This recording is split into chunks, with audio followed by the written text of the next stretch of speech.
Hello and welcome into another edition of the Potbelly Pigskin Fantasy Football Podcast.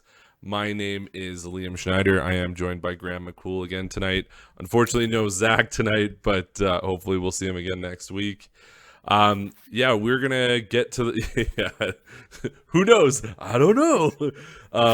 We will get into the for anybody that obviously you want to go watch the video because we're doing all these sorts of hand gestures that are just throwing shade at Zach here. But if you're listening on Apple Podcasts or Spotify, you're not going to be able to see what we're doing. We are going to touch on the remaining matchups for Week 14.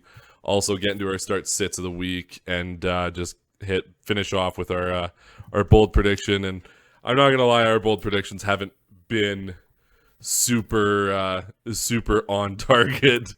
But I did well last week. Did you? What was your bold prediction last week?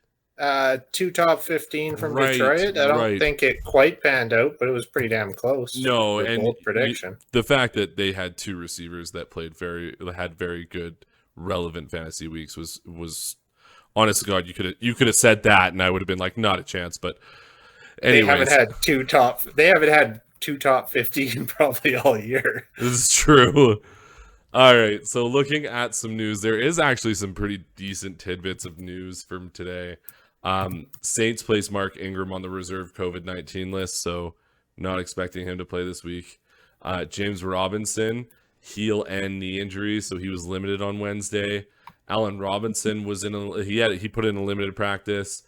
David Montgomery with various issues is what they're classifying it as. Did not practice on Wednesday. Chargers placed Mike Williams and Chris Harris on the reserve COVID-19 list, so there's pretty much nobody on that offense for the game this weekend. I mean, not that it's relevant to this year, but the big thing was apparently Russell Wilson said that he would accept a trade to the Giants, the Saints, or Denver. I mean, yeah, okay. Alvin Kamara he was expected to practice on Wednesday with a knee injury. Elijah Mitchell still absent, obviously with the concussion. Debo was sidelined on Wednesday with the groin issue. He's still expected to play. Kadarius Toney and Kenny Golladay working on the side of practice. Melvin Gordon returned to practice. Aaron Rodgers missed practice. He's still expected to play this weekend. And Adam Thielen, we knew this already. He was ruled out. DeAndre Swift is improving, and that's about it. Other than just some maintenance days, there was something on Joe Mixon. He was out of practice on Wednesday with a non-COVID related illness, so he's still expected to play. I don't really have any other news. Do you have anything to add to any of that there, Graham? No, that's a pretty thorough list. Yeah, that's that about does it for news today. Let's hop right into the remainder of the week 14 week 14 matchups, starting with Detroit against Denver. Looking at the Detroit side of the ball, Denver is allowing the 29th most points to the quarterback, the 18th most points to the running back, the 24th most points to the wide receiver, and the 32nd most points to the tight end. So, this, as much as I love the Detroit train, they got their first win. They've been playing better. I'm really enjoying them play football right now. I don't think this is a good defense for them to be facing. I wouldn't look at Goff. Williams was decent last week. Swift's probably going to be back, but potentially limited. I honestly wouldn't start any of their running backs. And because I'm not looking at Goff or their running backs, I'm also not really looking at their wide receivers. I think Hawkinson is pretty much matchup proof at this point, but he's the only person on Detroit I would start in this game. He is hit with a questionable tag right now, Hawkinson. So yeah, and it is a hand injury. Yeah. So I mean, obviously for a pass catcher, that's a big deal. Hawkinson's a bit of a different breed, though. That's true. I think he'll be fine, but again, you want to look at any kind of cues up until the Sunday play day, but I think he'll be fine. Yeah, I don't really have much more to add to that other than I mean Goff, Hawkinson, and Swift all listed as questionable. We talked about Swift before. Goff is questionable. I still expect him to play regardless of him being questionable. But yeah, other than that, not much to add to the Detroit side of the ball. We can just go right on to the Denver side of the ball. Looking at them, Detroit's allowing the 16th most points to the quarterback, third most points to the running back, 15th most points to the wide receiver, 19th most points to the tight end, and Detroit is also allowing the fifth most rush yards to the running back. Yeah, so Denver's offense has definitely not been performing up to its talent level, especially of late. But I think this is one where I think you're going to see their running backs really go to town. I think Gordon's a decent flex, and I think Williams is going to have a huge week this week. I agree. I think you're going to see him as the clear cut number one. I think he's actually going to out carry and not just outperform as he has Melvin Gordon. And I think you're going to see, I still think Melvin Gordon's probably going to get a decent enough amount of carries, maybe some goal line work to still have real relevance. But I think this is the week where we really see Williams for who he is, a legitimate 3-down, RB1 caliber running back. Beyond that, I don't know. If you're looking for someone to throw out there, Noah Fant, Sutton, Judy, chances are one of them's going to have a big game. I really can't tell you which one. And I don't have a ton of faith in Bridgewater, but he's not the worst start in the world this week. I think they all have the Teddy Bridgewater problem in the sense that their fantasy value lies too much in the hands of Teddy Bridgewater to get them the ball. It's a lot easier for Javonte Williams because we're talking either short passes or handing the ball directly to him. So it's not like that need to rely on Bridgewater to pass them a half decent ball where Judy, Fant, Patrick, Sutton, like all of them have the exact same issue. Yeah, it's tough, and a lot of people are are asking that question: who is it out of those four guys? And the answer is find someone else, in my opinion. Yeah, I think unless you're desperate, you're better off going for someone who's got a floor that isn't zero. Yeah, if you like being miserable and losing fantasy football, like go with one of them. It doesn't matter. Like, yeah, the chance of failure is so significantly larger than the chance of hitting anything. There are also those ones where when you start them and they go off, then you get to brag and go, look at what I'm a genius. Yeah, but honestly, what I did. With those names though, it's not as impressive as if you were to, I don't know, say CJ Uzama was going to be a top 5 tight end and ends up being top, like the tight end one on a week, not something like that. But that would never happen. Oh, I know, right? Never in a million years. No, I'm pretty sure that's never happened before in the history of fantasy football, and I don't see why you would bring up such an unrealistic. I gotta toot my own horn sometimes. So yeah. All right, let's go on to the next matchup. Looking at the Giants against the Chargers. Chargers are just looking at the Giants first, just to clarify. The Chargers are allowing the 27th most points to the quarterback, 5th most points to the running back, 31st most points to the wide receiver, 3rd most points to the tight end. And the Chargers are also allowing the 2nd most rush yards to the running back. I personally do not want to touch a single New York Giants player in this matchup. It's not Daniel Jones. It's not Mike Glennon. It's going to more than likely be Jake Fromm. And I think that's, even though it's a great matchup for Barkley, the Chargers played really well against the run last week. And I think it's super misleading, especially when they don't have to worry about any sort of passing game from the Giants, in my opinion. So I mean, yeah, obviously, if you have Barkley, you're probably starting him. I think this is a trap game, in my opinion. I think everybody's going to go and look, hey, you know what? Barkley's got a great matchup this week, but it's not going to be what you think it's going to be. It's going to be a crappy game for you to start any Giants player. Yeah, I feel like this is probably like a 7 to 11 point game for Barkley. It's not an awful game. Yeah, I don't think you're going to be, but that's not you that's know, not what you're expecting out of your running back one that you drafted super high. yeah, he's going to have he's going to have a slightly disappointing flex spot performance and not a RB1 by any measure. The one other person that I think you might be willing to look at would be Evan Ingram. I knew you were gonna say that. I knew it,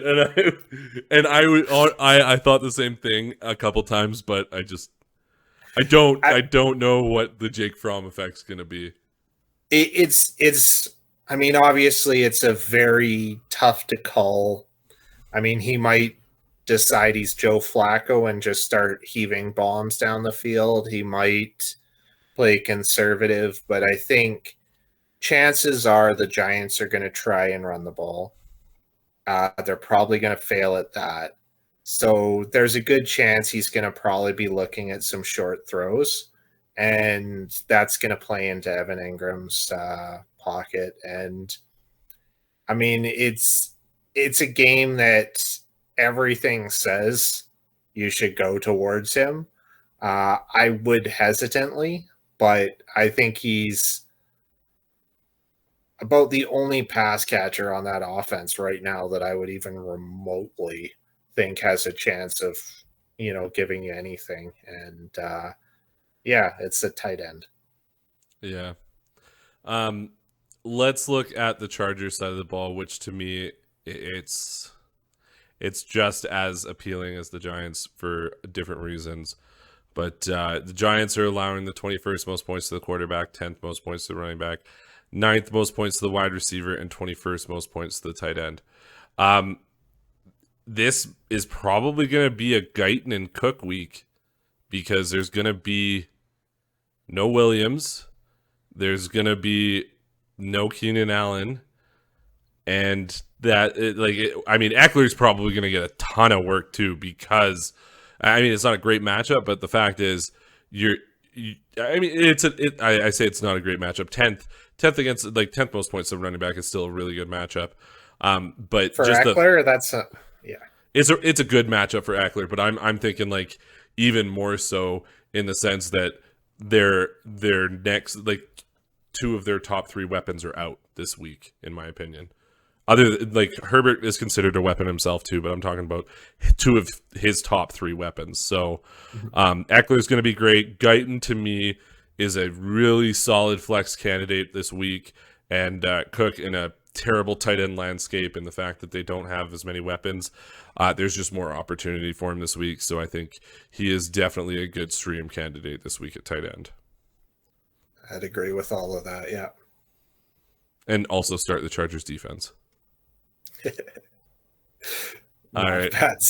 Yeah. All right. Let's go over to the next matchup, which is San Francisco against Cincinnati. Just looking at San Francisco first, Cincinnati's allowing the 23rd most points to the quarterback, 14th most points to the running back, 17th most points to the wide receiver, 18th most points to the tight end, and they're also allowing the 5th most receiving yards to the running back. Yeah, so Cincinnati's they kind of seem to be a different beast every week. Sometimes they seem super beatable. Sometimes they're destroying teams, and sometimes they're just mediocre. You kind of never know who's showing up. I think with this one, I would lean away from Garoppolo. Yeah. I know he has been hit and miss, but even with Debo back, he's got all of his weapons in place if Mitchell does play. But I just don't see. I think this is one where they blitz a bit. I think they're going to try to get Garoppolo off of his game, and I think San Francisco's probably going to look to do a lot of fancy little run plays to get their wide receivers involved. And chances are Debo's going to have a couple of handoffs, and they'll find a way to feed him that way. I could even see Kittle getting a handoff or two in this one, especially if Mitchell isn't playing. But I think this is a game where you still want to start Kittle, Ayuk, Samuel, or Debo. But yeah, I don't know that I'd start Garoppolo, and I doubt Mitchell's playing. Yeah, and I think Hasty. I know we kind of crapped on Hasty last night. I still think Hasty's a good start. I don't think he's what everybody thinks he's going to be this week. He's going to get some passing work. He's going to get some carries. But I think if Debo's there, you're going to see a lot of Debo in that backfield. So it'll be definitely a Debo week. But I mean, Hasty's a good flex as well. So yeah, fine enough flex, not a weak killer. Yeah. All right. Well, let's go over to the other side of the ball for Cincinnati. San Francisco is allowing the 11th most points to the quarterback, 11th most points to the running back, 19th most points to the wide receiver, and 30th most points. Apparently, I can't say that back to back. Most points to the tight end. They're also allowing the most QB rush yards, but I don't think that matters for Joe Burrow. He's not running, I don't think. Yeah, Burrow's he's capable of running, but he doesn't do it a lot, and I don't think it's. I mean, I could see him out of the pocket a couple of times, but I doubt it's going to be a major determining factor. I think he's still a little hesitant with that surgically repaired knee too. Yeah, I do think we will see Burrow have a very good game in this one. I think he's done pretty well of late with tougher competition. And this is a good one for him to really kind of shine. I think you're going to see Mixon have a decent bounce back game after my thoughts exactly what everyone thought was going to be a great game last week, and didn't really pan out that way. I do think Chase, Higgins, great starts. Boyd, I think, is even a bit of a sneaky one. He's definitely had decent targets in the last couple, and I could see him stretching the field a little bit more than he traditionally does away from some of those San Francisco linebackers. Yeah, because I don't see him having a ton of success crossing the middle of the field, but I think they've kind of been throwing some different looks at him of late, and I could see him having a decent game in this one. Yeah, I don't disagree with any of those notes. It seems Higgins has been the red zone guy the last couple of games too. So yeah. Definitely, I think he's a pretty good start this week too. And I mean, plus, Higgins can. Oh, sorry, I was going to say Higgins can definitely do a lot with a little.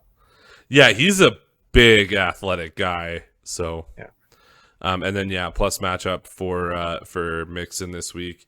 One thing that does concern me a little bit in regards to Joe Burrow is he is currently dealing with a finger injury, so on his throwing hand. So that is something just to monitor. Maybe they just. I mean, I don't think San Francisco will run away with this game offensively. And I think Cincinnati might rely on the run a lot more this week. So it's possible, but you saw him throwing it last week, and he looked like he didn't look amazing last week throwing it, but he didn't look amazing the whole game throwing it last week.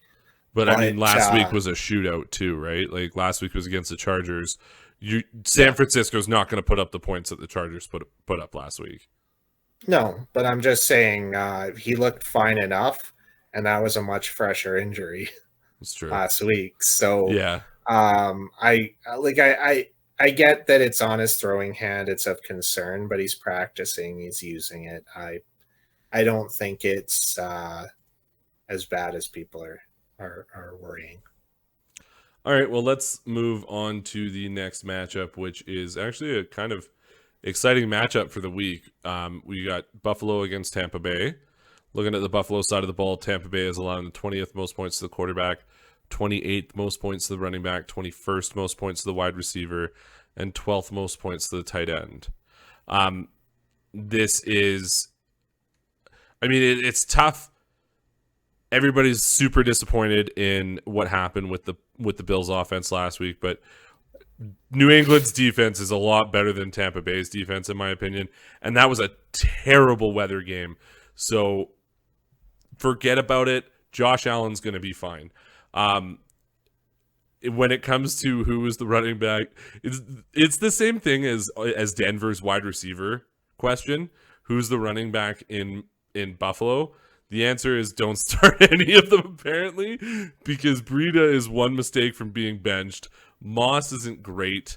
Singletary, honestly, is the best out of the three of them. But, like, even saying that, it's not exciting because even though he's the best, he still sucks as an option in fantasy football. It's like picking between C students. Yeah, it's not a decision you want to make. It's not something you should make. You go elsewhere. But yeah, Diggs you can start.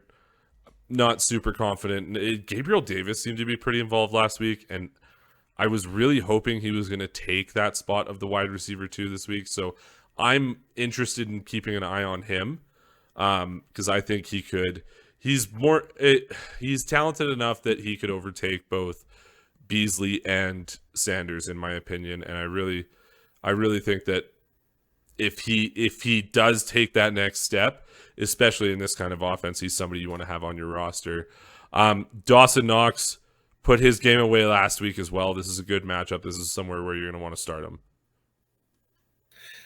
Yeah, I'd agree with pretty much all that. I think you want to avoid the running back core in Buffalo at all times pretty much at this point, and Tampa Bay's a terrible matchup. So yeah, don't just don't do it. They're not a good question to ask in a good matchup either. So, no. All right, let's look over to the Tampa Bay side of the ball. Buffalo's allowing the 32nd most points to the quarterback, so obviously the least. The 19th most points to the running back, the 32nd most points to the wide receiver, and the 29th most points to the tight end. I remember when they were like 32, 32, 31, and 30. They've definitely been. I'm wondering if it has to do with the fact that they've actually played teams with decent running games now. So, I mean, this is another team with a good running game. So, Leonard Fournette, great start this week, regardless of it being the 19th best against the running back. There's been several times this year where I'm like, hey, you shouldn't play Leonard Fournette, and I was very wrong because you need to play Leonard Fournette every single week. You're playing Godwin, you're playing Evans. Yes, this is not a good matchup for them, but Tre'Davious White's out for the season, and yeah, I know everybody's like, well, he was out last week against New England. It was a bad weather game, and New England threw 3 passes. It's not going to do anything for your points against for wide receivers. It's just not. So I think Evans and Godwin are both good starts this week, and then Gronk is an every week start in my opinion. So yeah, I think there's 5 players at this point in Tampa that you're starting most weeks, kind of regardless. I think Brady is out. Brady right now is, I think, QB1. I think so too. And he doesn't run. So yeah, that says a lot with how much he's destroying the rest of the league with his arm. And this is a down year for QB in general. His numbers aren't amazing, but Buffalo's defensive numbers are also inflated. They have had some pretty weak competition through a couple of games, and their numbers were getting worse up until last week when they suddenly jumped back up to 32nd in QB and wide receiver. But that happens when you throw 3 passes in a game. Yeah. It's basically like a bye week that they got an extra bye week to inflate their overall numbers. But I think this is a game that Brady is going to still throw well and put up good numbers. Yeah, it's not anything that you should be concerned about. So Brady's going to play well. Wide receivers are good. Start your Bucks. All right, let's go to the next matchup, which is Chicago against Green Bay. Looking at the Chicago side of the ball, Green Bay allows the 24th most points to the quarterback, the 20th most points to the running back, 16th most points to the wide receiver, 20th most points to the tight end, and 5th most rush yards to the QB. I say that just because that is relevant in this matchup. So Rodgers is very capable of getting outside the pocket and we're playing talking the about ball. Chicago first. Or Chicago, sorry, my apologies. And Fields is going to be back. Yeah, that's why I said it's relevant. Fields is very, very capable of running the ball. I think this is going to be, especially with how capable Green Bay's defense is.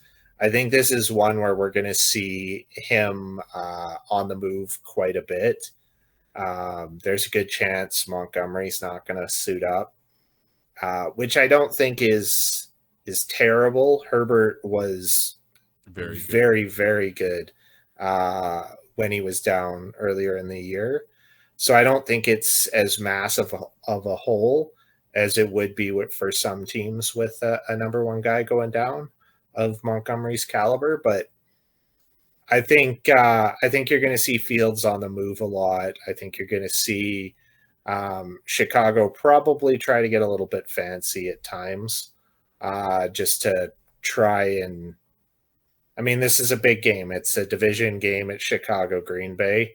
I would be shocked if Chicago hadn't been preparing for this game for weeks and wasn't going to come in with some surprise things and throw a little flair. I think there'll be a lot of I think there'll be a lot of attempts to get little run plays here and there.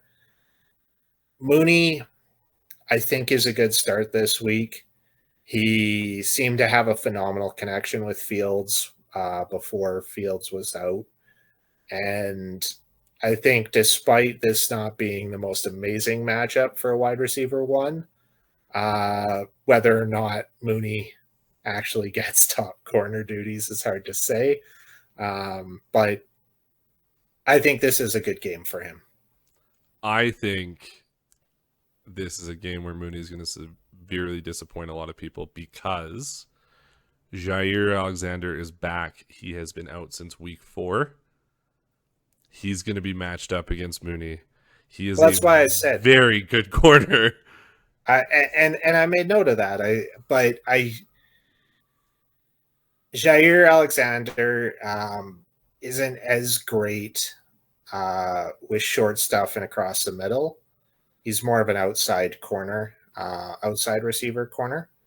And I don't know that they're going to give him duties on Mooney, or if they will still put him on Allen Robinson, which is more traditionally the kind of receiver that he would cover. If Robinson plays, then I tend to lean there. I honestly think this is going to be a game where it's going to be hard for Fields to find his wide receivers, and that's why I really think there's going to be a lot of rushing the ball for Justin Fields. I think he's going to be running for his life a little bit. So I think because of that rushing baseline and him finding maybe it could be a Kyler Murray kind of week that last week for Kyler Murray. Kyler Murray threw for 140 yards or something like that, and still was the quarterback one on the week because he had 2 rushing touchdowns and I think it was 57 yards rushing or something like that. So I think this could be one of those kinds of weeks. I mean. It's tough because it's hard starting Chicago Bears because other than the running back, and I agree with you. If Montgomery's out, Herbert's a great start too. So yeah. All right, let's look at the Green Bay side of the ball. Chicago's allowing the 7th most points to the quarterback, 16th most points to running back, 10th most points to the wide receiver, and 26th the most points to the tight end. I mean, I think Green Bay is a little more of a open book as far as who you're starting. Obviously, if you got Rodgers, this is a good matchup. You're going to probably want him out there. As far as the whole Jones-Dillon conundrum goes, I could potentially see, like, divisional games often don't end up being runaways. They end up being Teams, exciting, though. yeah, teams usually bring their A stuff for divisional games. So it's hard to see Chicago getting beaten down, which digs into the committee they have at running back right now. But I think with the way both of them are playing and just how good they both are, they both catch the ball well too. I think you can probably go ahead and roll both of them in this one and be okay. Obviously, Devontae is a must start every week that he's healthy, and I think MVS is a pretty good start this week as well. Yeah, I could not agree more with the MVS take. I tend to lean AJ Dillon ahead of Jones, but I do think both of them are good starts this week. So, Yeah. all right. Well, let's and you know what else? You know what else I think is a pretty sneaky play too. I think Green Bay's defense is a good play this week because I don't think Chicago is going to score a whole lot of points, and I think that with Justin Fields and Jair being back and Allen Robinson still being hurt, I think there might be a couple turnovers. So if you're looking for a defense, Green Bay is a good one to pick up. All right, let's go to the last match of the night, which is the Rams versus the Cardinals. Another one of those divisional matchups that you were talking about. Looking at the Rams first, the Cardinals allow the 30th most points to the quarterback, 24th most points to the running back, 23rd most points to the wide receiver, and 31st most points to the tight end. I think that Matthew Stafford should not be in anyone's lineup this week. He's still dealing with that finger injury from when they played Seattle. He has not looked 100% right since that game, so it's a little bit concerning. It's a tough matchup for the running backs as well. I think it's still going to be Sony over Henderson right now because Henderson's still dealing with that injury. So if you're looking for some kind of volume play, I think you still have to go towards Sony Michel. You're starting Cooper Kupp no matter what. He's about the only one that I am not willing to bench on the Rams in this matchup. No Higbee? I said he's the only one that I'm not willing to bench. I am willing to bench Tyler Higbee every damn week. Anyways, OBJ, you can find something better. And then we're looking at Higbee, and I'll just say it again: don't start Tyler Higbee. Don't ever start Tyler Higbee. But Yeah, I'd agree with that's I'd about agree it for the with you. Rams. I think you can pretty much cup and forget it as well. Yeah. All right. Well, let's look at the Cardinals. The Rams are allowing the 26th most points to the quarterback, 23rd most points to the running back, 20th most points to the wide receiver, and 17th most points to the tight end. You're gonna start Kyler Murray, but I have a personal question. In your opinion, do you start the matchup that we just talked about? Do you start Aaron Rodgers or do you start Kyler Murray if you have both of them? For some unknown reason, if you have both of them, I think you start Aaron Rodgers. I think so too. Okay, good. I think Kyler Murray. I mean, he's got such a great running upside, and he seems to be feeling comfortable running the ball again. This is not an easy matchup for a running quarterback. And I just think if you're relying on a guy to run the ball because he's probably not going to throw the ball that well, I think that's a really bad position to be in. Whereas I think Aaron Rodgers has a pretty excellent floor, Yeah. and it's pretty tough to see him not doing well in that game. Whereas it's very easy to see Kyler Murray struggling a bit and only putting up a mediocre amount of points. The reason why I asked this question, and it's pretty obvious, is in our league I have both Kyler Murray and Aaron Rodgers, and I'm trying to secure the number one seed. So I want the number one seed. I want the bye. I I'm trying. I think I need the safe floor, so I think I do Aaron Rodgers as well. Okay, now that we've talked about the quarterbacks, um, sorry, excuse me, a little excited there. James Conner, he's a good start, but I do think you need to temper your expectations because the Rams are a pretty good run defense. Um, the then looking at the wide receivers, you're gonna start Hopkins. I still don't know who it is after Hopkins because it's been a different answer almost every week, whether it's Green Kirk or Rondell Moore. I mean, it's been Rondell Moore a lot less than the other two. So, Yeah. and then I mean Zach Ertz, he's a good tight end. It's not a great matchup, but if you don't want to play tight end roulette, Zach Ertz isn't going to kill you. I don't think.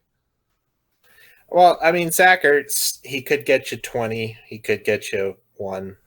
He literally runs that spectrum each week. And I think he's matchup enough proof that you're kind of picking it based off of whether or not you think he's going to get targets for any given reason. So if you want to gamble, Ertz is not a terrible way to go. I think another interesting thing is I have heard Chase Edmonds is probably going to be back this week. So it'll be interesting to see what that does to Connor's usage. I think he's been good enough of late since Edmonds went down to really kind of solidify himself as the true RB1 in that offense. But it's definitely a step up and someone they like a lot more than Benjamin. Yeah. So I do see his carries going down. The other thing is too, teams are really just from watching previous running backs and getting injured, teams are always super hesitant to put the same kind of workload on a player once that first week back after an injury. So I do still think that it will be Connor in a higher capacity than any other name this week. So. Mhm. All right. Well, that does it for the matchup. So why don't we get right into start and sit here? And yes, we will be sharing Zach's start and sit this week. I will start it off with my quarterback start of the week. It is Cam Newton. This has bit me the last time I made it my start of the week, but it's going against Atlanta. And if you have a decent enough quarterback, and you're playing Atlanta, they're always great. They're just hemorrhaging points to almost every position. So and allowing the fourth most rush yards to quarterbacks. So Cam Newton's going to run the ball a bunch too. So sorry, excuse me. And Zach's quarterback start of the week is Taylor Heineke. So I like that one as well. Yeah, as we mentioned before, I'm not as big of a fan, but I think he'll be fine enough. I think this week is a great week for Trevor Lawrence. I think Tennessee is a fantastic defense, and they're a fantastic defense for Lawrence to play against. Yeah. I knew what you were saying. Yeah, and I think he'll do well this one. All right, and who do you got sitting? I'm sitting Matt Ryan. He's playing a fantastic defense, and he's got so few weapons, and they seem to not be utilizing the one that he does have very well these days. All right, and why don't you share Zach's sit? Zach's sit is Russell Wilson. Russell Wilson is that name that you hate to sit in any week because you know what he has been capable of in the past. But I'd agree with him. I wouldn't put Russell Wilson in a game at this point until he has a big game. Yeah, I agree 100%. My QB sit for this week, and I kind of alluded to it earlier, is Matt Stafford. His finger's not right. It's a tough matchup.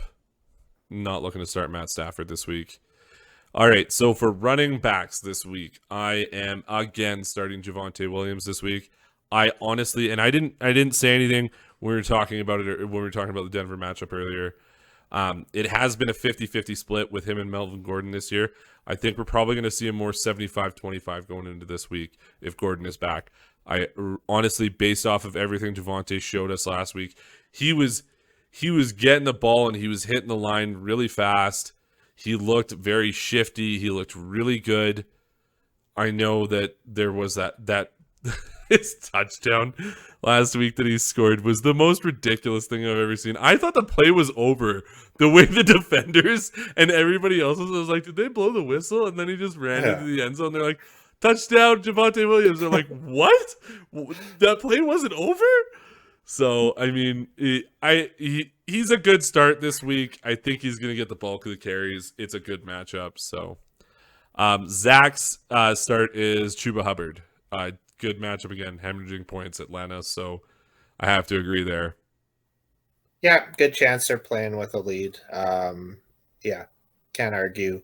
My start is I was going to say the Tennessee running backs, but unfortunately there's 3 running backs that people have picked up. So I wanted to clarify. Dante Foreman and Dontrell Hillard are the 2 that I had going. They both had over 100 yards in their last game. And they're in a great matchup and in a matchup where they should be playing from ahead. So there's a good chance that they'll be both getting a decent load this week. For my sit, I went with Tevin Coleman. I know he's been a lot of people's kind of Cinderella hope, and everyone seems to want Tevin Coleman to suddenly be reverse the clock back to his Atlanta days. This is just a horrible matchup. Yeah. I really don't think he's going to have much ability against New Orleans. They are a really good defense, and he is not a really good running back anymore. So, and there's also the possibility they may get down and then not really use him anyway. But I think he's a terrible start. All right, and who's Zach sitting? Zach is sitting Freeman. So I don't think Freeman is a must sit personally, but I don't think this is going to be a good week for him. All right, yeah. Who is Freeman playing again this week? Freeman's playing against Cleveland. Right, yeah, Cleveland. There's a lot of divisional matchups this week. Yeah. All right, so I sat James Robinson, and I know Zach doesn't agree with me because he tried to put James Robinson as another start as well at running back. But I think the injuries, the way the team played him last week, I think it's not a good matchup for him either. So Tennessee's allowing the 29th most points to running back. He's injured. Team is kind of I think they're trying to get away from him a bit. So yeah, he was my sit 2B, but yeah, you guys are trying to steal my sits after I put them in first. All right, we'll go to wide receiver starts this week. I'm starting DJ Moore. Again, hemorrhaging points, Atlanta. I feel like I'm a broken record at this point, but yeah, he's a great start. So, yeah, Zach really did. He's trying to will his players into relevance this week.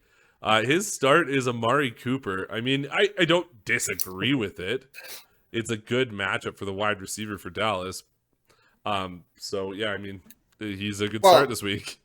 And I think that a lot of people have been kind of falling away from Amari, so he's not making He's not making it into your starters as much as he might have at the beginning of the year. So I think that he's a good one to say, hey, you can start him this week. And I personally like it. I do too. Yeah. My I like start yours is better. I do like yours better. I like mine a lot. I started Elijah Moore. Um, we talked about it yesterday. I think he looks like OBJ when he was young, and I think Elijah Moore is a super talented young guy, and I think he's going to have a really good week this week against New Orleans. I think he'll be the only person in that entire offense who does, but I think that's just going to feed the amount that he makes everybody else I look was like jumps. this close to putting his name in my start, but I Oh, you remember went with another I, more. I went with another one because but I legitimately had his name written in there and I was like, you know what, I'm pretty sure Graham's probably gonna go with him. I'll let him have his guy. Yeah. All All right. right. Well, for my sit, I went with Russell Gage. Uh, Obvious reason he's playing Carolina, and he's really their only wide receiver threat. We talked about it last week. I hope Atlanta is going to try to run Cordero out on some more routes and throw the ball at him a little more, which I think will even further reduce Gage's effectiveness. But I don't see this as a good matchup or a good game for him. I agree. And who did Zach sit? Zach sat Ayuk. Um, I'm guessing just because um, I honestly don't know exactly why he's sitting Ayuk. I think he's a decent enough start. There's a solid chance he gets some touches as a running back. I like this. It's whoever's not on the show for the starts of the week gets shade thrown at their starts. It was you for 2 weeks, and now Zach's not here. And we're like Zach, come on, like what is going on here? All right, who are you sitting? I am sitting Brandon Cooks because the Houston Texans are terrible. It's gonna be Davis Mills, and he was missing receivers by worse than Russell Wilson with half of a middle finger. So, um, you were able to rely on Cooks a lot this year prior prior to this, but I think this is gonna be a major downfall going forward. So, all right, tight end starts of the week. I've got Dawson Knox. I think he's gonna want to have a much better game than he did in the New England game. He dropped a lot of passes, ones that you're like, oh, that must have been the win, but it hit him like dead in the chest, and it was like everybody's like, oh, that defender must have got a hand on it. No, they did. All that no one did anything other than Dawson Knox just completely failed on that play. So I think he's gonna want to bounce back from that. It is a good matchup, so I think you can definitely put Dawson Knox in your lineup this week. Zach was going with Tyler Conklin. It's not a terrible play because Thielen's out, but it's not a great matchup against Pittsburgh. So I personally think you can find a better tight end. I'm just doing the shade thing again. More shade. I Well, think you can find a better tight end. we already threw all the shade in his buy and sell pick. I think we've said what we need Oh to yeah, about that's true. Conklin. Oh yeah, I forgot that was his buy and sell as well. Yeah. All right. But yeah, my start is Austin Hooper. Um, Cleveland has certainly not been kind to anybody who's a ball catcher of late. Mayfield has not been great. I think this is a divisional game. It's a fantastic matchup for Yeah. the tight end. I'm pretty sure he's going to be alone as the only catching tight end of note this week, and I think this is going to be one of those games where he actually shines. For my sit, I went with Uzama. My who boy. was and he was my start last week. Not the best call on my, but Is this this week, fully like personal? Are you mad at him or what's going on? no, You're no, no, no, no, no. okay. I mean, it's not I, a good I don't matchup. I don't hold grudges, but it's a terrible matchup, Yeah. and I think you're going to see Cincinnati utilizing some of their other options a lot more. Yeah. All right. What's that For got? Zach went with Noah Fant as a sit. I Um, can't throw shade at this one. it's not a bad sit. It's not the best. It's not the best matchup, and it's you don't really want to be starting anyone Bridgewater's throwing at right now. So Yeah. Speaking of throwing shade, I am sitting Tyler Higbee. He is my sit every single week. Um, it's a terrible matchup too. So I mean, it's not like it's not. it's There's it's a logic legit behind sit. it too Yeah, this time. It's not just personal. yeah. Um, I will move on to my defensive starter for the week, which is the Chargers. They are playing the Giants. They are playing the third string quarterback for the Giants. It's gonna be an absolute bloodbath. I think they played much better against the running back last week, which tended to be their like that. That was their weakness prior to last week. So I think they'll be much better against Barkley going into this week. And yeah, it's just there's going to be I think turnovers galore. Zach started the Broncos, which I also think is a good matchup going against Detroit. So can't disagree with that one either. Yeah, I went for New Orleans, who I also think will do quite well against a low hanging fruit team like the Jets. Yeah, I could not agree more. All right, well, let's finish the show off with bold predictions. Um, I will. I'll read Zach's off here. Zach's is Saquon Barkley is going to be a top 5 running back this week. It is a good matchup, but like I said, Chargers are being. It's Chargers, right? Yeah, I just said it. Chargers.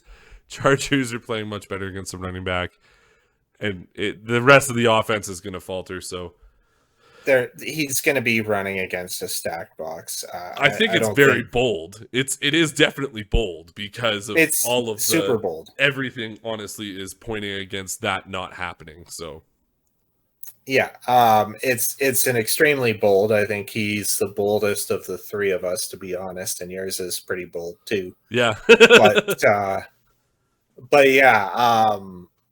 yeah, it's very bold.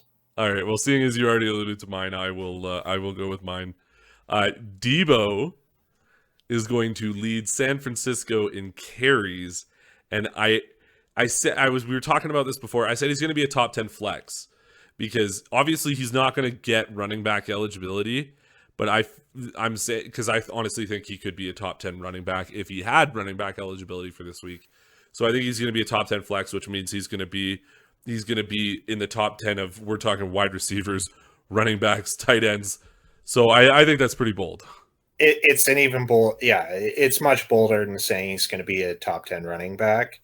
Because you got to assume there's going to be at least 3 wide receivers that are in the top 10 flex and at least 1 tight end. So it's a very bold statement, but one that I like.